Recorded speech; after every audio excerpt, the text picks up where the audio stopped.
Iran के president की death हो गई, वहाँ पे दुर्घटनाग्रस्त हुआ जो अभी आपने बोला। देखिए ये अभी शुरुआत है। विचार केला तर नरेंद्र मोदी यांची लोकप्रियता प्रचंड घटते। त्यांच्या गुजरात राज्यामध्ये पण जिथे जिथे निवडणुका झाल्या तिथे त्यांना मिळालेलं मतांचं प्रमाण घटतंय आणि मोदींची लोकप्रियता घटते। हे कशामुळे झालंय? मुंबई कुणाची? बाळासाहेबांची। मुंबई कुणाची? महाराष्ट्र कुणाच्या? शरद पवारांचा। डेफिनेटली एकनाथ शिंदेचा पण आहे की राज ठाकरे एकनाथ शिंदे सेना यानी शिवसेना धनुष्यबाण का दूसरा ठाकरे बनता हुआ दिखाई देता है। मित्रहो, 2024 लोकसभेच्या निवडणुकांचे 5 टप्पे पूर्ण झालेत। 6वा टप्पा हा 25 मेला होणार आहे आणि त्यानंतर 7वा टप्पा 1 जूनला होणार आहे। 4 जूनला या संपूर्ण निवडणुकांचे निकाल आपल्या हाती येणार आहेत। 400 पारचा नारा देत भाजपने सुरू केलेल्या या निवडणुकीचा प्रवास कुठे कुठे आलाय हे खूपच रोमांचक आहे। आणि त्याहीपेक्षा सगळ्यात महत्त्वाचं काय आहे तर मुंबई आणि दिल्ली ही कुणाची असणार आहे? नरेंद्र मोदी यांची लोकप्रियता दिवसागणिक घटत आहे। याचं काय कारण आहे? या सगळ्याच गोष्टींवर आपण बोलणार आहोत किंवा आपण त्यातलं नेमकं काय आहे ते समजून घेणार आहोत। आणि हे समजून घेण्यासाठी अर्थात आपल्या बरोबर आहेत पंडित राजकुमार शर्मा। पंडितजी, आपलं या टाइम महाराष्ट्राच्या विशेष कार्यक्रमात खूप खूप स्वागत। धन्यवाद। सबसे पहले मैं उन सभी दर्शकों का आभार प्रकट करता हूं कि जिन्होंने मेरे और राजेश जी की जोड़ी को इतना सराहा। हमारे पिछले कार्यक्रम में YouTube के ऊपर जिस तादाद के ऊपर लोगों ने उस कार्यक्रम को देखा, उसके लिए आपका प्रेम, आपकी प्रसन्नता और आपका साथ बहुत ही अच्छा लगा। इसी तरह हमारे कार्यक्रम को, टाइम महाराष्ट्र को आपका प्यार और आपका सानिध्य मिलता रहे, जिससे हम कोशिश करें कि हर चीज़ को आपके सामने समक्ष आपके बड़ी क्लियरिटी से लाएं। और अगर कोई आदमी, मैं तो बोलता हूं कि अगर कोई आदमी हमें हमारी निंदा भी करता है, उसका भी हम आभार प्रकट करते हैं कि ताकि आपने हमारे कार्यक्रम को देखने के बाद उसका विश्लेषण किया और अपना विचार हमको दिया। इसलिए मैं पहले तो आभार प्रकट करता हूं और उसके बाद आज के कार्यक्रम के ऊपर हम शुरू करेंगे। क्या पंडित जी, इन दिनों देखिए, मैं अभी आपको जो सवाल पूछने जा रहा हूँ वो सवाल ये है कि 13 मे पासून मुंबईमध्ये, पुण्यामध्ये आणि आपल्या आजूबाजूला सगळीकडे अनेक दुर्घटना घडायला सुरुवात झाली। मुंबईमध्ये सगळ्यात मोठं देशातलं होर्डिंग पडलं। त्याच्यानंतर पुण्यामध्ये आता परवाच 19 तारखेला, म्हणजे त्या 13 तारखेला ती दुर्घटना घडली। 19 तारखेला एका अल्पवयीन मुलाने 2 निरपराध लोकांना चिरडलं। काल डोंबिवलीमध्ये एका बॉयलरचा स्फोट झाला आणि 8 लोक मृत्युमुखी पडले। त्याच्या आधी एअर एमिरेट्सच्या विमानाने 40 फ्लेमिंगोंना धडक दिली आणि ती दुर्घटना होता राहिली। हे अचानक या दुर्घटनांचं प्रमाण जे वाढलेलं आहे, काय त्याला नेमके कोणते ग्रहतारे आणि कोणती गोष्ट कारणीभूत ठरली आहे? ईरान के प्रेसिडेंट की डेथ हो गई, वहाँ पे दुर्घटनाग्रस्त हुआ जो अभी आपने बोला। देखिए ये अभी शुरुआत है। आप ध्यान से सुनिए मेरी बात। ये जो विस्फोटक कार्रवाई के काम चल रहे हैं, ये प्रकृति का प्रकोप भी है और ग्रहों की युति भी है। देखिए जब घटस्थापना यानी चैत्र नवरात्रों की शुरुआत हुई तो वो हिंदू नववर्ष का पहला दिन माना जाता है। हिंदू नववर्ष के पहले दिन से लेकर 2025 तक 1 साल पूरा, क्योंकि 31 दिसंबर या 1 जनवरी हमारा सन नहीं है। हमारा सन कौन सा है? हिंदू नववर्ष का। तो उस दिन से जब हम अपने पंचांग के बारे में बात करते हैं तो वो पंचांग में एक ग्रह राजा होता है, एक ग्रह मंत्री होता है। तो राजेश जी, इस साल का राजा मंगल है और मंत्री शनि है। शनि और मंगल जो है वो मित्र नहीं है। शनि और मंगल जो है विस्फोट पैदा करते हैं। मंगल क्या है? धरणी गर्भ संबुत्तम विद्युत कांति संप्रभम कुमारम शक्ति हस्तम तम मंगलम प्रणमामि हम। शक्ति भी मंगल है, विद्युत भी मंगल है, अंगारक भी मंगल है और उसके साथ शनि जैसा दैत्य ग्रह बैठा हुआ है जिससे विस्फोट के योग बनाता है। इसलिए ये ग्रहों की युति इस साल में इतनी खतरनाक है कि जितनी घटनाएं आपने बोली, ये अभी तक उन घटनाओं की शुरुआत है।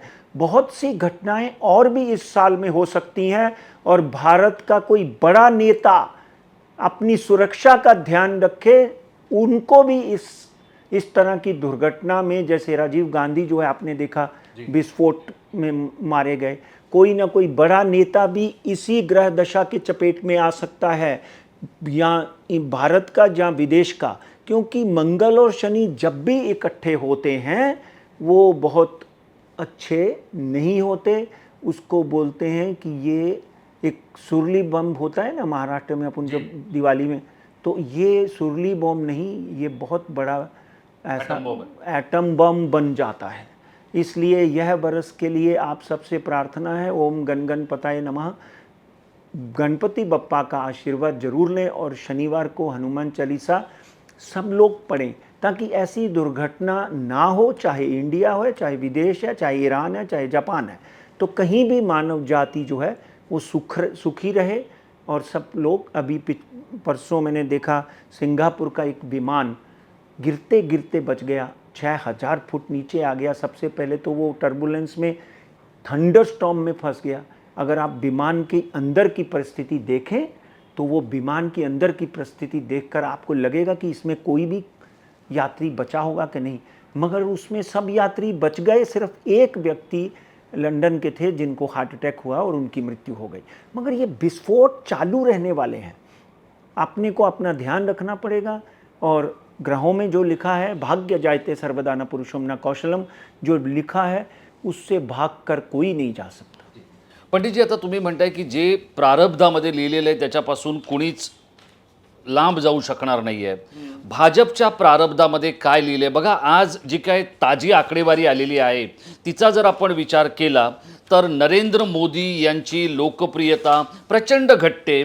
त्यांच्या गुजरात राज्यामध्ये पण जिथे जिथे निवडणुका झाल्या तिथे त्यांना मिळालेलं मतांचं प्रमाण घटतंय आणि मोदींची लोकप्रियता घटते. हे कशामुळे झालंय? हाँ, ये बहुत उत्तम सवाल है, और टाइम महाराष्ट्र के माध्यम से, और जब हम पहले भी राजेश जी के साथ शो करते थे तभी भी ऐसे प्रश्नों की बौछार जो है वो इनके ही ब्रेन में आती है, बहुत कम जर्नलिस्ट के ब्रेन में आती है। देखिए, हर आदमी, आप कई बार हमारे को कमेंट लिखते हैं कि पंडित जी की 19 की भविष्यवाणी गलत निकली, पंडित जी ने ये बोला था 370 हो जाएंगे।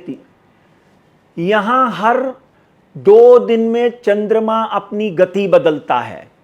1 मई को 3 ग्रह वृषभ राशि में गए, शुक्र, गुरु और सूर्य। 1 मई को गुरु गया, 15 मई को सूर्य गया, 19 मई को शुक्र गया। तो मई में 3 ग्रह बदले हैं। यहाँ पर परिवर्तन ग्रहों का, चंद्रमा का, सूर्य का निरंतर होता रहता है। तो कुछ घटनाएं हमारे सामने विश्लेषण में आती हैं। अगर 1, 2, 4 घटनाएं अगर नहीं आती हैं तो उसके लिए आप मुझे जिम्मेदार ठहरा सकते हो कि कहीं ना कहीं कोई कमी रह गई होगी। बट आज तक आपने मुझे प्यार दिया है, 100 में से 90% तो लोगों ने लिखा है कि भाई आपकी भविष्यवाणी सच होती है। अब बात आती है आदरणीय पंत प्रधान श्री नरेंद्र दामोदर मोदी की। यहाँ पर उनकी जब हम कुंडली का अध्ययन करते हैं तो 2002 से लेकर 2024 तक, वाह, नरेंद्र मोदी पूरे विश्व में चर्चा में हैं, आज भी हैं और कल भी रहेंगे, ध्यान रखें। मगर जो इन्होंने सवाल किया उस सवाल का विश्लेषण करके आप तक पहुंचाता हूं मैं कि मित्रों, उन्हीं की भाषा है। मित्रों, एक बात ध्यान रखो, ग्रह दशा अगर आदमी को राजा बना सकती है तो उसको रंक भी बना सकती है। नरेंद्र मोदी की जब हम कुंडली का अध्ययन करते हैं 17/9/1950 12:09 पे वडाल छोटे से गांव में उनका जन्म हुआ। परिश्रम, संघर्ष, पसीना, हर तरह से उन्होंने अपने जीवन में, पसीना तो बहुत लोग बहाते हैं, परिश्रम तो बहुत दुनिया करती है। हर किसान पीएम बन जाता है कि? हर कप धोने वाला, चाय बनाने वाला व्यक्ति पीएम बन जाता है क्या? हर रिक्शा वाला एकनाथ शिंदे बन जाता है क्या? नहीं। यहाँ लिखा हुआ, ये कुंडली में लिखे हुए भाग्य से आदमी वहाँ पर पहुँच जाता है। यहाँ उसने कल्पना नहीं की होती, सपना नहीं देखा होता, नरेंद्र मोदी वहाँ तक पहुँच गए। चीफ मिनिस्टर से लेके प्राइम मिनिस्टर, तीसरी बार फिर प्राइम मिनिस्टर बनने के सपने पूरे उनके होते हैं कि नहीं ये देखेंगे। मगर आज जो इन्होंने सवाल किया, इसलिए मैंने इतनी बड़ी भूमिका बनाई। वृश्चिक लगन में मंगल स्वग्रही है, वृश्चिक लगन में मंगल स्वग्रही है। मंगल क्या है? अंगारक है। स्वग्रही होने से वो राजा बने। मंगल बाला साहब का अगर उत्तम ना होता तो शिवसेना ना बनती। अगर हिटलर का मंगल उत्तम ना होता तो पूरा विश्व जीतने की कल्पना ना करता। सिकंदर का भी मंगल जो है वो वर्गोत्तम था। तो ये सब चीज़ें जब हम मंगल की दृष्टि दे, मंगल की महादशा में नरेंद्र मोदी, अब मंगल की महादशा इनकी शुरू हुई 5/12/2020 से। उससे पहले चंद्रमा की महादशा में 2019 में धड़ाले से जीत के आए। मगर मंगल और चंद्रमा एक ही राशि में बैठे हुए हैं। कोचरेकर साहब, एक बात का ध्यान रखिए, आप गरम गरम चाय में आइस क्यूब डाल सकते हैं क्या? नहीं डाल सकते। आप एकदम गरम गरम एक्सरसाइज करके आते हो तो माँ आपको बोलती पहले आराम से बैठ पंखे के नीचे, एसी के नीचे, फिर नहाना जाकर, गरम सर्द हो जाएगा, बीमार हो जाओगे। तो यहाँ पर मंगल और चंद्रमा इकट्ठे बैठे हुए हैं नरेंद्र मोदी की कुंडली में। ये विश्लेषण बहुत अनिवार्य है, लोगों तक पहुंचना चाहिए ताकि वो समझ जाएं कि इनकी पॉपुलैरिटी भारत में क्यों कम हुई। विदेशों में हो सकता है बहुत हो अभी भी, पर विदेशों का हमको अभी तक तो पूरा डाटा है नहीं। मगर भारत में कहीं ना कहीं जो इनकी पॉपुलैरिटी में 15 से 20% के ग्रेड का डाउनफॉल आया है, वो मंगल और चंद्रमा की महादशा इनकी कब लगी? चंद्रमा की महादशा खत्म हुई 5/12/2020 से। अभी मंगल की महादशा लगी हुई है। मंगल स्वग्रही होने के बावजूद भी चंद्रमा के साथ बैठा हुआ। मंगल अंगारक है और चंद्रमा ठंडा है। तो कंफ्यूजन स्टेट ऑफ माइंड लोगों के अंदर, उनके अपने दिमाग के अंदर, वोटर्स के अंदर, उनकी पार्टी के नेताओं के बीच कहीं ना कहीं ये पैदा कर देता है। चंद्रमा मन सो जाता। Mangal is representing your neuro system. चंद्रमा मन का कारक है, सूर्य पिता का कारक है, और मंगल आपका मेंदू, मराठी में बोलते हैं ना अपन, आपके दिमाग को रिप्रेजेंट करता है। तो कहीं ना कहीं ये युती जो है ये बहुत घातक होती है। पंडित जी, मला एक सांगा की जसं उद्धव ठाकरेंनी काही सभांमध्ये असं म्हटलं होतं की नरेंद्र मोदी काय बोलतायत तेच त्यांना कळत नाही आहे, त्यांच्या डोक्यावर परिणाम झाला आहे. हे उद्धव ठाकरे एक नेता म्हणून बोलले असतील कदाचित, पण तुम्ही जे आता काही सांगताय किंवा विश्लेषण करताय हे उद्धव ठाकरे बोललेल्या मुद्द्याशी रिलेट करतायत, हे नेमकं कुंडलीतल्या कोणत्या गोष्टींमुळे घडलंय? देखिए, उद्धव ठाकरे जो है उनका जो कहना या उनका जो बेस है ना वो राजनीति है। मेरा राजनीति बेस नहीं है। मुझे नरेंद्र मोदी बहुत प्रिय हैं और उद्धव ठाकरे भी बहुत प्रिय हैं और राज ठाकरे भी बहुत प्रिय हैं, एकनाथ शिंदे भी बहुत प्रिय हैं और राहुल गांधी भी बहुत प्रिय हैं। उनका बेस क्या है कि 2019 में उन्होंने सरकार बनाई और 2022 में नरेंद्र मोदी के माध्यम से उन्होंने उनकी सरकार छीन ली। उस बात का उनको दुख है, इसलिए वो कुछ भी कहेंगे। उनका जो धरातल है वो राजनीति के ऊपर टिका हुआ है। मगर मंगल और चंद्रमा डेफिनेटली अगर इकट्ठे बैठे हैं तो राजनीति, हम जब एस्ट्रो हेल्थ की बात करते हैं, एस्ट्रोलॉजी और हेल्थ को इकट्ठा करके देखते हैं, तो डेफिनेटली उसका आपकी सोच पे, आपकी फ्रेशनेस के ऊपर, आपकी हैप्पीनेस के ऊपर, आपकी सकारात्मकता नकारात्मकता के ऊपर फर्क पड़ता है।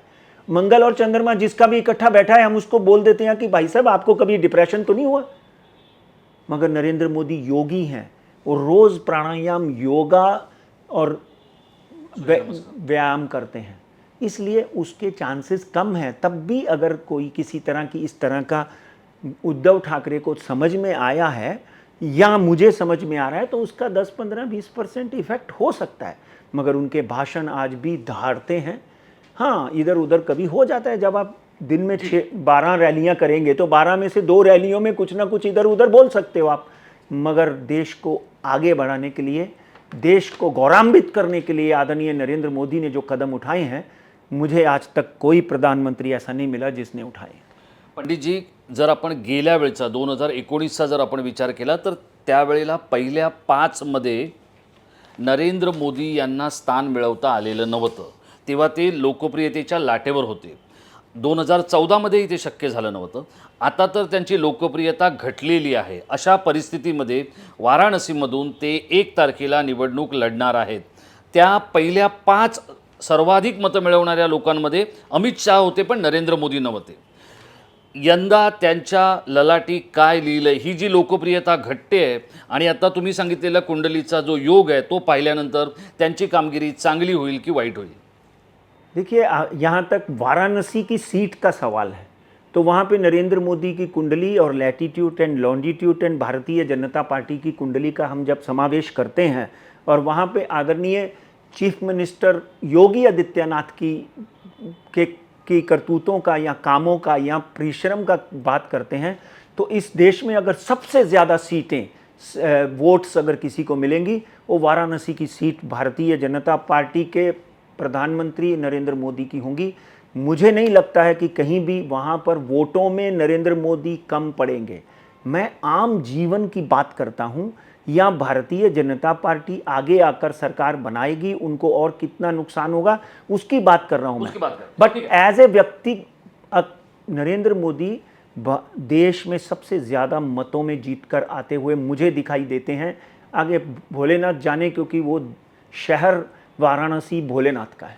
पंडित जी, हा झाला एक भाग. आता दुसरा भाग असा आहे की एका बाजूला पंतप्रधान नरेंद्र मोदी यांच्या विरोधात इंडिया आघाडी उभी राहिलेली आहे. पण या इंडिया आघाडीमध्ये जरी राहुल गांधी नेते असले तरी संपूर्ण विरोध जो आहे मोदींना, हा प्रचंड विरोध करण्याचं काम जर कोणी केलं असेल तर ते उद्धव ठाकरे यांनी केलेलं आहे. आणि राहुल गांधींचा त्यांचा विरोध हा आपण काही क्षणासाठी बाजूला ठेवू, तो राष्ट्रीय पातळीवरचा असला तरी, पण घराघरात मोदींच्या विरोधात माहोल बनवण्याचं काम हे उद्धव ठाकरे यांनी केलं. आणि याच उद्धव ठाकरेंना कधी नव्हे इतका त्यांच्या पक्षाच्या स्थापनेपासून पहिल्यांदा मुस्लिम समुदायाने प्रचंड पाठिंबा दिलाय. काही बड्या अधिकाऱ्यांचं आणि काही बड्या निरीक्षकांचं असं म्हणणं आहे की मुंबईत जर 5 विरुद्ध 1 झालं तरी आश्चर्य वाटू नका, 4 विरुद्ध 2 झालं तरी आश्चर्य वाटू नका. मुंबईत 28% मुस्लिम मतदार आहेत. जे बाळासाहेबांना मुस्लिम लोकांनी प्रेम दिलं नाही ते प्रेम उद्धव ठाकरेंना मिळतं आहे. काय लिहिलंय उद्धव ठाकरेंच्या ललाटी? देखिए, ये प्रश्न बहुत ही विवादास्पद है. इसके अंदर एक विवाद छुपा हुआ है कि बाला साहब ने मुसलमानों को हमेशा कहीं ना कहीं प्रताड़ित किया होगा, या मुसलमानों के बारे में कुछ भी अपने भाषणों में बोलते रहे हैं, जो मैंने भी बहुत से भाषण सुने हैं. मगर आपके सवाल में एक विवाद छुपा हुआ है जिसकी मैं क्लैरिटी यहाँ पे कर देना चाहता हूँ. उद्धव ठाकरे को वोट नहीं दे रहे हैं वो लोग, वो पंजे को वोट दे रहे हैं. उद्धव ठाकरे उस इंडिया गठबंधन का हिस्सा है. महाविकास आघाड़ी में 3 पार्टियां हैं. एक उद्धव ठाकरे की शिवसेना मशाल, दूसरा शरद पवार का तुतारी, तीसरा पंजाब कांग्रेस का हाथ. महाराष्ट्र में अगर आप पूरे महाराष्ट्र की अवधि और जर्नी को देख लो तो यहाँ पे 70% कांग्रेस ने राज किया है. कांग्रेस के ही नेता रहे, कांग्रेस का ही चीफ मिनिस्टर रहा, चाहे वो एनसीपी के साथ में. इसलिए उद्धव ठाकरे के प्रति उनका प्रेम इसलिए जागृत हुआ क्योंकि उद्धव ठाकरे उस महाविकास आघाड़ी का सबसे बड़ा चेहरा है. इवन मैं तो आज के दिन तो यहाँ तक बोलता हूँ कि उद्धव ठाकरे महाविकास आघाड़ी का शरद पवार और नाना पटोले से भी सबसे बड़ा चेहरा है. और जिस तरह की स्फूर्ति उद्धव ठाकरे में पिछले 1 साल में मैंने देखी है, उसके लिए मैं उनका अभिनंदन करता हूँ. मला तेच विचारायचं आहे तुम्हाला की जेव्हा इतकी मोठी आजारपणं त्यांच्या बरोबर आहेत आणि तरीही ते पेटून उठलेत, कुंडलीने त्यांना कोणत्या ग्रहांच्या अनुसार आधार दिलेला आहे? कुठे आधार साहेब? आधार कोणत्या ग्रहांचा आधार मिळालाय त्यांना? ना, ग्रहों का आधार ठीक है, पर आधार की अगर आप बात करें तो डेफिनेटली जब आपकी ग्रह दशा 2028 तक, उद्धव ठाकरे 27/7/1960 उनका जन्मदिन है, और उनकी जब कुंडली का अध्ययन करते हैं तो अब उनकी सिंह राशि है, गुरु की महादशा लगी है. और मित्रों, आप वापिस मेरे और राजेश जी के पुराने वीडियो निकाल कर देख लीजिए. हमने 2019 में और उसके बाद भी कई बार बोला कि उद्धव ठाकरे का उदय काल शुरू हो गया. राहु की महादशा जब तक रही उद्धव ठाकरे को तकलीफ आती रही. गुरु में जब राहु आया तो पिताजी की मृत्यु हुई। और 15/12/2028 तक उद्धव ठाकरे जो हैं डेफिनेटली एक अच्छे ग्रहों की अच्छे ग्रहों के अम्ब्रेला के नीचे हैं, कॉम्बिनेशन के नीचे हैं। उनकी हेल्थ भी अच्छी रहेगी और उनकी राजनीतिक जर्नी जो है उसको और बढ़ोतरी मिलती हुई दिखाई देती है। मुझे नहीं, ग्रह दशा अच्छी ही है उनकी। अभी महाविकास आघाड़ी भी कहीं ना कहीं अच्छे नंबर्स में पास होती हुई दिखाई देती है। इसलिए उद्धव ठाकरे की ग्रह में गुरु की, जो आपने बोला ना कि अभी उनकी कौन सी ग्रह दशा है जिसमें उनको इतनी जोश आ गया, तो गुरु 1 तारीख को बदला। उसके पहले भी गुरु जो है वो मेष राशि में था, मंगल की राशि में, तो कहीं ना कहीं गुरु वृषभ राशि में आ गया। तो वहाँ से वो तीसरी दृष्टि जब देखता है तो डेफिनेटली उनको 2028 तक वापस आप इसी तरह दहाड़ते हुए देख सकते हैं। गुरु के बाद जो उनकी महादशा शनि की शुरू होगी उसमें उनको अपने स्वास्थ्य का विशेष ध्यान रखना पड़ेगा। पंडितजी, हे तुम्ही म्हणताय ही एक गोष्ट झाली, पण मला दुसऱ्या बाजूला एक तुम्हाला सांगायचं आहे की जो समाज किंवा जो घटक हा कधीही त्यांच्या वाट्याला जाऊ शकत नाही किंवा त्यांच्या बरोबर जाऊ शकत नाही, तो जर त्यांच्या बरोबर जात असेल आणि सगळ्यात महत्त्वाचं म्हणजे शरद पवारांसारखा इतका मोठा नेता हा ज्यावेळेला त्या आघाडीचा नायक म्हणून उद्धव ठाकरेंना पुढे करतोय, याचा अर्थ उद्धव ठाकरेंच्या कुंडलीमध्ये किंवा त्यांच्या राजकारणामध्ये असं काहीतरी दडलेलं आहे की जे सगळ्यांनाच अचंबित करते। मी काही पोलीस अधिकाऱ्यांशी बोललो, मी काही मान्यवर निवडणुकीतल्या अधिकाऱ्यांशी बोललो, तर तिथे खूप मोठ्या प्रमाणामध्ये मशालीला पाठिंबा मिळत असल्याचं दिसून आलं। हे नेमकं काय आहे?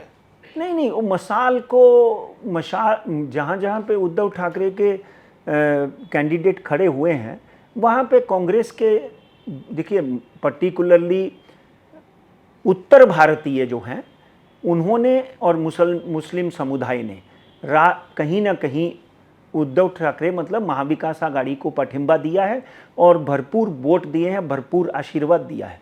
और शरद पवार ने भी, क्योंकि शरद पवार की आयु के हिसाब से उनको एक जवान काम करने वाला कर्तृत्वमय नेता चाहिए था, जो उद्धव ठाकरे उनको दिखा। और आदित्य ठाकरे और उद्धव ठाकरे, आदित्य भी बहुत अच्छा कर रहे हैं। मुझे तो साफ साफ नज़र आता है कि कहीं ना कहीं महाविकास आघाड़ी जो है उनको अच्छा प्रतिसाद मिलता हुआ दिखाई देता है। पंडितजी, हे ज्या वेळेला आपण चर्चा करतोय किंवा हे सगळं बोलतोय, आज आपण जेव्हा शूट करतोय त्याच्या दुसऱ्या दिवशी म्हणजे 25 तारखेला दिल्लीमध्ये निवडणुका होत आहेत आणि भाजप तिकडे हॅट्रिक करेल असं बोललं जात आहे। पण दुसऱ्या बाजूला मुंबई हे जर आपण पाहिलं तर ते आपली फिनान्शियल कॅपिटल आहे, आर्थिक राजधानी आहे, आणि दिल्ली आपली राजनैतिक राजधानी आहे। या दोन्ही शहरांवर किंवा या दोन्ही शहरांच्या ललाटी काय लिहिलेलं आहे? उद्धव ठाकरे दिल्ली से बॉम्बे चलते हैं, बॉम्बे से दिल्ली जा रहे हैं अपन। 16/8/1968 अरविंद केजरीवाल की कुंडली, और ऊपर से हम राहुल गांधी की कुंडली का अध्ययन करते हैं, क्योंकि ये इंडी गठबंधन जो बना है इसकी चर्चा करते हैं। जब वो बना तो उसकी स्थापना जो है वो बेंगलोर में हुई, वेस्टिन होटल में, ताज वेस्टिन में। उस दिन भगवान की कृपा से मैं वहीं था और बाकायदा उसका योग कितने बजे बनी, कितने बजे उसकी शुरुआत हुई, किसने सबसे पहले लेक्चर दिया, कौन कौन इसके मुखिया हैं, उनकी सब क्योंकि आदमी की, कंपनी की, संगठन की कुंडली हम लोग इमीडिएटली बनाना शुरू कर देते हैं, उस पर अध्ययन शुरू कर देते हैं। तो दिल्ली की जब आप बात करते हैं तो उसमें सबसे बड़ा चेहरा अरविंद केजरीवाल और राहुल गांधी है। आने वाले दिनों में, पहले 2019 के इलेक्शन में भारतीय जनता पार्टी को सबकी सब सीटें वहाँ दिल्ली से मिल गई थी। टोटल 7 सीटें हैं। मगर मित्रों, कुंडली के माध्यम से राहुल गांधी की कुंडली देखो, अरविंद केजरीवाल की कुंडली देखो, तो इंडी गठबंधन को वहाँ पे कम से कम 2 सीटें मिलती हुई दिखाई देती हैं, जिसका प्रमाण 3 भी हो सकता है, मगर 2 सीटें यहाँ पर इनको मिलती हुई दिखाई देती हैं। ये दिल्ली राजधानी की हमारी भविष्यवाणी है। जी पंडितजी, मुंबई, हे सगळं होत असतं। मुंबईमध्ये शिवसेनेचा प्रभाव होता, पण आत्ता तो प्रभाव राहणार नाही असं काही लोक म्हणत होते। भाजप तर प्रयत्न करते की हे शहर आपल्या हाती यावं म्हणून, पण मी जे काही एक पत्रकार म्हणून जेव्हा रस्त्यावर फिरतोय, लोकांमध्ये जातोय, आजही शिवसेनेच्या पाठीशी लोक आहेत। मुंबई कोणाची? सर, यहाँ इस ये माया नगरी में और माझे महाराष्ट्र दो लोग सबसे बड़े ब्रांड हैं, इस बात को आप नकार नहीं सकते। सबसे बड़ा ब्रांड इस प्रांत का कौन है? आदरणीय स्वर्गीय श्री बाला साहेब ठाकरे। दूसरा सबसे बड़ा ब्रांड कौन है? आदरणीय शरद पवार। इन दो ब्रांड को आप कैसे नकार सकते हैं? ठीक है, 19 में नरेंद्र मोदी 6 की 6 सीटें लेकर आपसे भाग लिए, मगर यहाँ पर साफ साफ नज़र आता है कि यहाँ पे 50-50 तक हो सकता है। यानी 6 में से 3 सीटें मोदी को और 3 महाविकास आघाड़ी को और 3 सीटें महायुति को आ सकती हैं, पर डेफिनेटली 2 की प्रेडिक्शन महाविकास आघाड़ी को नक्की है। जिस तरह का रिजल्ट हमने दिल्ली का बोला, यहाँ पे भी महाविकास आघाड़ी जो है वो 2 जगह के नहीं 3 जगह के ऊपर भी अपना छप्पा मार सकती है। आप 2 जगह नहीं तो 3 जगह पे भी सक्सेस होते हुए दिखाई दे सकती है। मुंबई कुणाची? बाळासाहेबांची। मुंबई कुणाची? महाराष्ट्र कुणाचा? शरद पवारांचा।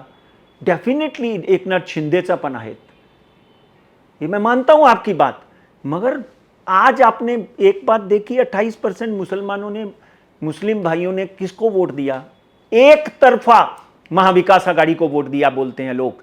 दलितों ने किसको वोट दिया? महाविकास आघाड़ी को वोट दिया। उत्तर भारतीयों ने 100 में से 70% लोगों ने महाविकास आघाड़ी को वोट दिया।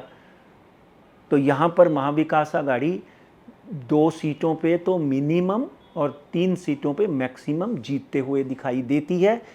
वापिस बोलता हूं, मुंबई कुणाची? महाराष्ट्र बाळासाहेबांची।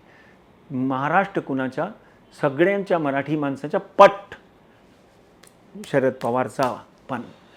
पंडितजी, हे सगळं होत असताना काही नेत्यांचं राजकीय भविष्य डावावर लागलेलं आहे। गेल्या लोकसभेचा जर आपण विचार केला तर संपूर्ण राज्यातून गोपाळ शेट्टींना सर्वाधिक मतं मिळाली होती। यावेळेला त्यांना तिकीटच मिळालं नाही। आत्ता 48 पैकी कोण आघाडीवर असेल असं तुम्हाला वाटतंय या सगळ्या मताधिक्यामध्ये? देखिए, सबसे ज़्यादा जो वोटों से जीत के आएंगे उनका वो मुझे मैंने जो मेरे पास उनकी डेट ऑफ बर्थ भी है, वो पीयूष गोयल होंगे। गोपाल शेट्टी की सीट के ऊपर इस वक्त पीयूष गोयल जो लड़ाई कर रहे हैं, और आगे आने वाले दिनों में गोपाल शेट्टी की कुंडली भी मेरे पास है, उनको राज्यसभा और मिनिस्ट्री तक देंगे भारतीय जनता पार्टी के लोग, क्योंकि ये कभी कभी बलिदान का फ़ायदा भी होता है। ध्यान से सुनिए मेरी, कई बार बलिदान देने का लाभ भी मिलता है। तो उसने अपनी सीट का बलिदान दे दिया, इसके लिए उनको लाभ मिलेगा शेट्टी साहब को। यहाँ पर पीयूष गोयल जो है महाराष्ट्र में सबसे ज़्यादा मतों से जीतते हुए दिखाई देते हैं, इस बात में कोई दो राय नहीं। मतलब पहले तो वो रहेंगे, तो सीएम पुत्र होने के बाद भी श्रीकांत शिंदे महाराष्ट्र में अव्वल नहीं रह पाएंगे? दूसरे नंबर पे श्रीकांत शिंदे आ सकते हैं। 1.5 से 2 लाख वोटों से जीतने के उनके आसार हैं। मैंने बहुत गहनता से जब पिछली बार सुप्रिया सुले का 1,65,000 मैंने प्रेडिक्ट किया था, तो लोग बोले थे नंबर कैसे बोल सकते हो, ये तो बाबा की कृपा है और प्रारब्ध होता है कि नंबर बोल देते हैं। तो यहाँ पर 1,50,000 से 1,71,000 वोट से श्रीकांत शिंदे जो है वो जीत की तरफ अग्रसर होते हुए दिखाई देते हैं। पंडित जी, इस चुनाव के बाद अगर देखा जाए तो कुछ लोगों का भविष्य तय होगा। या निवडणुकीनंतर काही लोकांचं राजकारण आणि त्यांचं आयुष्य बदलून जाईल। आपण पहिल्यांदा 3 लोकांवर अगदी फटाफट समजून घेऊया तुमच्याकडून। त्यातला सगळ्यात पहिलं मोठं नाव आहे एकनाथ शिंदे, त्यानंतर आहेत देवेंद्र फडणवीस आणि त्यानंतर आहेत अजित पवार। आता आपण तुम्ही अंदाज वर्तवताना आपण उलटं येऊया। अजित पवारांच्या ललाटी काय लिहिलेलं असेल? 5 जागा लढवल्या त्यांनी। 5 सीटों में 2 सीटें मिनिमम अजित पवार जीतते हुए दिखाई देते हैं। व्यक्तिगत मैं किसी के बारे में बोलूँगा नहीं, आपसे मैंने विनती की थी कि कौन जीतेगा उनका, ये आदमी नहीं वो ते मला नको पण आहे। हाँ, तो कम से कम 2 सीटें अजित पवार को मिलती हुई दिखाई देती हैं। देवेंद्र फडणवीस देखिए, प्राइम मिनिस्टर कैंडिडेट की कुंडली है उसकी आगे आने वाले दिनों में, मगर ये इलेक्शन के बाद डेफिनेटली देवेंद्र फडणवीस को सबसे ज़्यादा निराशा हाथ आएगी, क्योंकि महाविकास आघाड़ी जो है, देखिए पिछली बार 48 में से 42 सीट शायद भारतीय जनता पार्टी के साथ थी, 41 41 सीट्स थी, और उसमें बाला साहब की शिवसेना भी थी। मगर इस वक्त समीकरण बदल गए हैं। भारत में राजनीति का चेहरा आदरणीय नरेंद्र मोदी ने और अमित शाह ने बदल कर रख दिया है। ध्यान रखिए, कई जगह के ऊपर जब हम मराठी लोगों से बात करते हैं तो ये कन्फ्यूजन क्रिएट हो जाता है। वो लोग मैंने किसी को पूछा कि भाई वोट किसको दी, वो बोले मशाल को। मशाल को क्यों दी भाई? वो बोले मशाल तो नरेंद्र मोदी की है ना, उद्धव ठाकरे तो नरेंद्र मोदी के साथ था। ये कन्फ्यूजन 10 से 15% लोगों को है। घड़ी किसकी है? घड़ी शरद पवार की है। तो अभी तक ये कन्फ्यूजन 2-3 साल बीत गए होते तो बात अलग थी। अभी साल 1.5 साल में लोगों के अंदर आज भी अंतर्मन में कहीं ना कहीं धनुष्वान किसका है? बाल ठाकरे का। तो मित्रों, ये कन्फ्यूजन में भी 5-10% वोटिंग जो हुई है उसमें भी गड़बड़ हुई है। तो डेफिनेटली भारतीय जनता पार्टी को, जो मैं तो एकनाथ शिंदे और इनके साथ में मिलकर देखता हूँ, 25 सीटें भारतीय जनता पार्टी के पास अभी। भारतीय जनता पार्टी एकनाथ शिंदे और अजीत पवार मिलकर ज़्यादा से ज़्यादा 29 to 30 सीट्स जीतने में कामयाब होती हैं। और अगर इधर उधर होता है, एक सीट आगे या पीछे नज़र आती है। पंडितजी, एकनाथ शिंदेंचं राजकीय भवितव्य, जसं तुम्ही आता देवेंद्र फडणवीसांबद्दल म्हटलं की त्यांना या निवडणुकीतून फार चांगलं काही त्यांच्या हाती लागणार नाही असं तुम्ही म्हणालात, एकनाथ शिंदेंचं काय होणार? देखिए, एकनाथ शिंदे जो है वो बहुत ही सक्षम नेता है। कहीं ना कहीं एकनाथ शिंदे जो हैं भारतीय जनता पार्टी की युति के साथ, और एकनाथ शिंदे ने जो शिवसेना का हाथ पकड़ा है, शिवसेना को जिस तरह से उसने आगे बढ़ाने की कोशिश की है, उसमें उनको बराबर कामयाबी मिलती रहेगी। मुझे यहाँ पर जो विधानसभा के इलेक्शन हो गए उसमें कोई भी किसी भी तरह की अभी उससे पहले चीफ मिनिस्टर बदलते हुए दिखाई नहीं देता। मगर डेफिनेटली एकनाथ शिंदे को भी 13 सीटें हैं ना उनको, कि 15 सीटें में कम से कम 9 सीटें उनको भी मिलती हुई दिखाई देती। कहीं ना कहीं उम्मीदवार चुनने में एकनाथ शिंदे जो हैं कुछ गलतियां कर गए हैं, मगर 15 में से 9 सीटें कम थोड़ी है, बहुत अच्छी है। इसलिए भारतीय जनता पार्टी और एकनाथ शिंदे और अजीत पवार मिलाकर 30, 31 या 28, 29 सीटें लेकर जीतते हुए दिखाई देते हैं।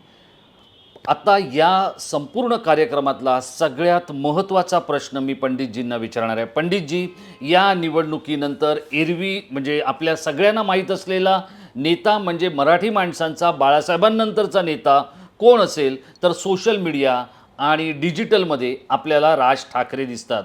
राज ठाकरे हे मराठी माणसाचे, मराठी जननायक म्हणून आपण त्यांना वावरताना पाहिलं. या निवडणुकीमध्ये त्यांनी मोदींच्या बरोबर जाण्याने राज ठाकरेंचं नुकसान झालं की महाराष्ट्र नवनिर्माण सेनेचं नुकसान झालं? या निवडणुकीनंतर राज ठाकरेंचं भविष्य काय असेल?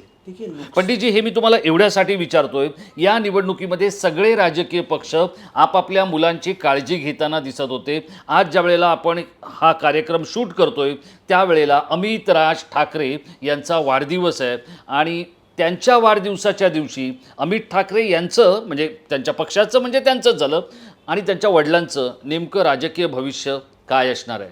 देखिए, सबसे पहले तो अमित को मैं बहुत बहुत बधाई देता हूँ। Wish U A many happy returns of the day. God bless you with lots of good health. तरक्की करो, माता पिता का नाम रोशन करो। सबसे पहले तो उनको आशीर्वाद दे देते हैं टाइम महाराष्ट्र के माध्यम से।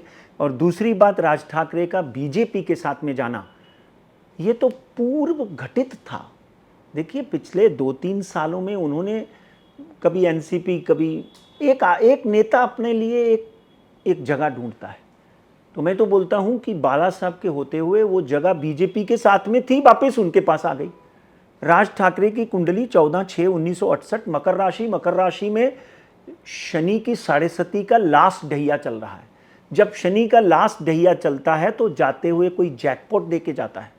एक बात ध्यान रखिए, टाइम महाराष्ट्र के माध्यम से मैं 2 बार बोल चुका हूं, तीसरी बार फिर बोलता हूं कि राज ठाकरे एकनाथ शिंदे सेना यानी शिवसेना धनुष्वान का दूसरा ठाकरे बनता हुआ दिखाई देता है।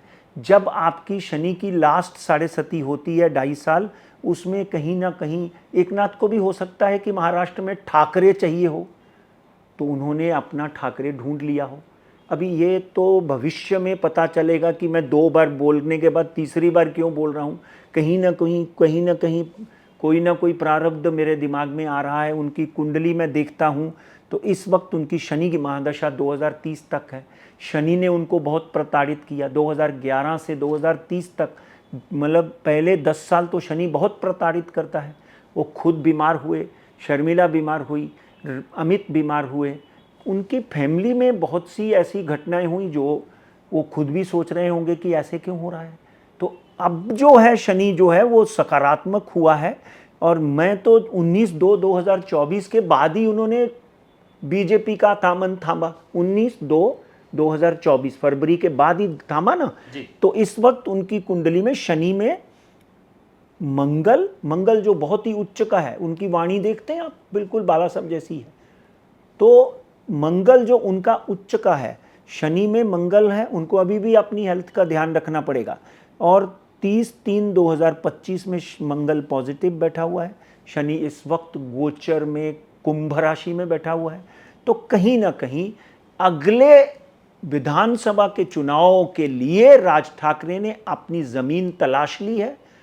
अभी वो किसके साथ थे, पहले वो क्या बोल रहे थे, वो भाग्य का खेल है। जब बोलते थे तभी उनकी ज़रूरत थी, आज राज ठाकरे की ज़रूरत दूसरी जगह पूरी हो गई। तो कहीं ना कहीं राज ठाकरे जो है, मुझे लगता है एक बार फिर हीरो बनकर उभरते हुए दिखाई देते हैं। ये विधानसभा में राज ठाकरे की पार्टी मन से डेफिनेटली कोई ना कोई करिश्मा दिखा सकती है। पंडितजी, पण त्यांचे जे छोटे कार्यकर्ते जे रस्त्यावर त्यांच्यासाठी काम करतात, झेंडे लावतात, पक्ष वाढवतात, हे मात्र त्यांच्या या जाण्यामुळे खूप नाराज झालेले दिसले.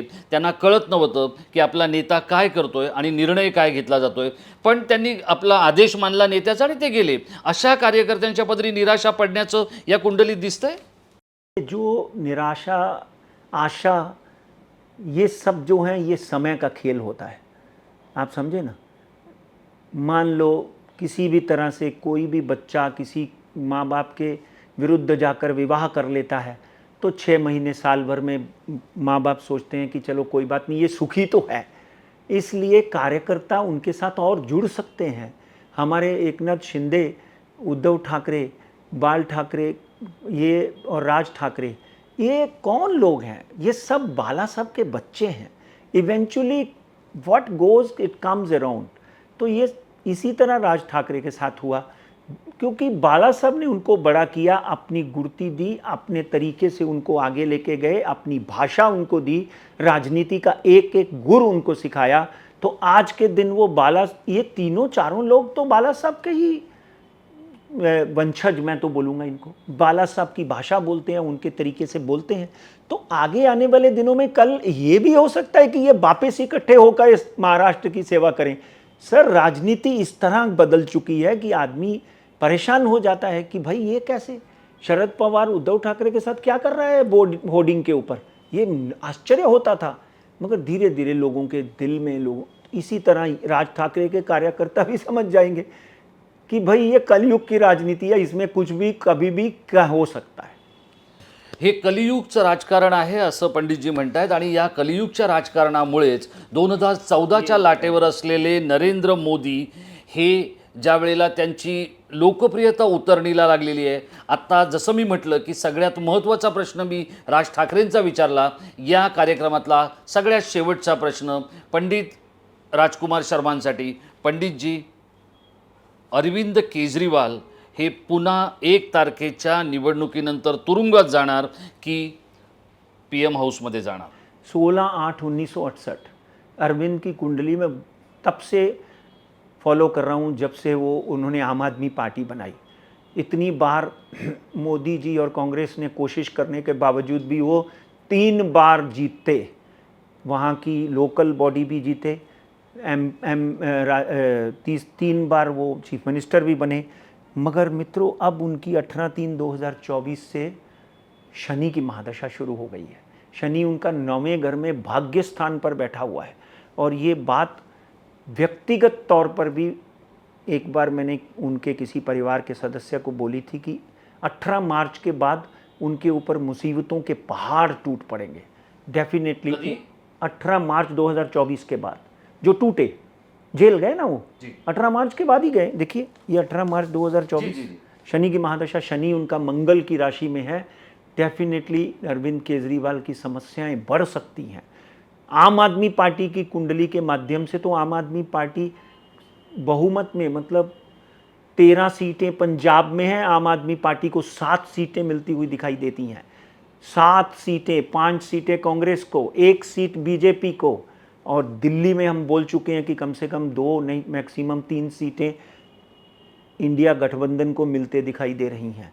तो कहीं ना कहीं पार्टी विल ग्रो, पर उनकी अपनी समस्याएं इंसुलिन के ऊपर हैं, हेल्थ इशू। अगली मुख्यमंत्री, बहुत बड़ी भविष्यवाणी मैं आपके सामने कर रहा हूं, अगली मुख्यमंत्री सुनीता अरविंद केजरीवाल भी हो सकती है, क्योंकि इनको तुरंगा आपने इनको कारावास योग बन रहे हैं, ये जेल जाते हुए दिखाई दे रहे हैं मुझे, इस बात में कोई दो राय नहीं। और अगला प्रधानमंत्री वापस नरेंद्र मोदी ही मुझे बनता हुआ दिखाई देता है। पूरे देश की गणना करने के बाद मैं आप तक ये भविष्यवाणी करता हूं, चाहे 272 पे बने या चाहे 320 पे बने। हे आहेत पंडित राजकुमार शर्मा। त्यांच्या म्हणण्यानुसार पुन्हा एकदा तिसऱ्यांदा देशाच्या पंतप्रधानपदी नरेंद्र दामोदरदास मोदीच विराजमान होतील आणि त्याच वेळेला महाराष्ट्राचा विचार केला तर उद्धव ठाकरे यांना मिळालेलं जे मानसिक आणि शारीरिक बळ आहे त्यामुळे ते त्यांचा पक्ष अधिक उंचीवर न्यायचा प्रयत्न करतील। त्याच वेळेला त्यांचा चुलत भाऊ असलेला राज ठाकरे हा महाराष्ट्राच्या राजकीय सारीपाटावर स्वतःचा राजयोग मोठा होऊ शकतो असं पंडितजींना वाटतं। पण त्याच वेळेला देवेंद्र फडणवीस यांच्यासाठी या निवडणुकांचे निकाल फारसे चांगले नसले तरी एकनाथ शिंदे येणाऱ्या विधानसभेपर्यंत निर्भयपणे राज्याच्या मुख्यमंत्रीपदी असतील अशी पंडितजींची भविष्यवाणी आहे। पंडितजींची ही भविष्यवाणी मित्रहो आपल्याला कशी वाटली ते आपण आम्हाला जरूर कळवा, आणि जर ती तुम्हाला आवडली असेल तर तुम्ही ती लाईक करून शेअर करायला विसरू नका। असेच काही महत्त्वाचे कार्यक्रम आणि गोष्टी घेऊन आम्ही आपल्यापर्यंत येत राहू। पण त्यासाठी मित्रहो आपल्याला एक छोटीशी गोष्ट करायची आहे, आपण आमचा टाइम महाराष्ट्र हे न्यूज पोर्टल सबस्क्राईब कराल अशी मी आशा बाळगतो आणि इथेच थांबतो। धन्यवाद।